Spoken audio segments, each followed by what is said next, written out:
Assalamualaikum warahmatullahi wabarakatuh.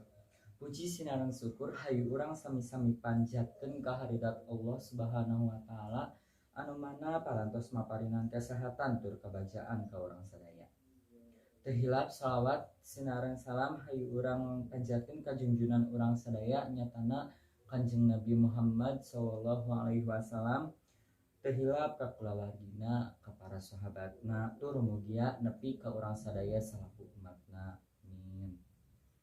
Dina danget ieu simkuring Fadli Muhammad Al-Haq ngagem pancen jadi panunggu catur dina ieu sawala. Teu hilap ngahaturkeun nuhun ka para pangjejer sarta pamilon anu parantos kersa hadir dina ieu acara. Para pangjejer sarta pamilon anu kusimkuring dipihormat, sataacan urang mincak ka acara nu utama simkuring bade nepangkeun para pangjejer anu bade ngadugikeun kamandangna. Pangjejer nu kahiji nyaeta Sadarek Lutfi, salajengna aya Sadarek Nabil. Para hadirin, supados urang leuwih neueun ngeunaan jejer anu bade dibahas ku urang sadaya, hayu urang regepkeun kamandang ti para pangjejer. Mangga ka Sadarek Lutfi kanggo ngadugikeun kumandangna. Waktos sinareng tempat disumanggakeun. Hatur nuhun ka Sadarek Lutfi anu parantos ngadugikeun kamandangna. Saurna mah yen PTMT ieu teh kirang efektif sabab kelasna dibagi jadi 2 sesi anu mana guru teh jadi kedah ngajar online jeung offline.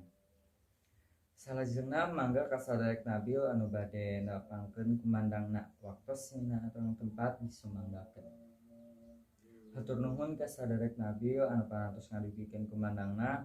Leres pisan kumandangna Sadarek Nabil teh saurna PTMT jadi kirang efektif kusabab waktos ngempelkeun tugasna sok beda kalayan sesi hiji sareng sesi 2. Kulantaran waktos anu sakedik, salajengna simkuring bade ngawatesan kanggo pamilon nu bade tumaros ngan ukur kanggo 2 urang.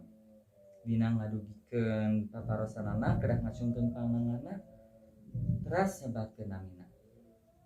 Hatur nuhun ka Sadarek Pandu sareng Sadarek Teguh anu parantos ngadugikeun patarosanana.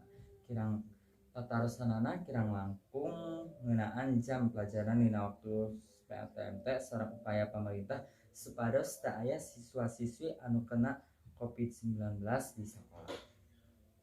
Mangga ka Sadarek Lutfi kanggo ngawalat patarosan ti Sadarek Pandu.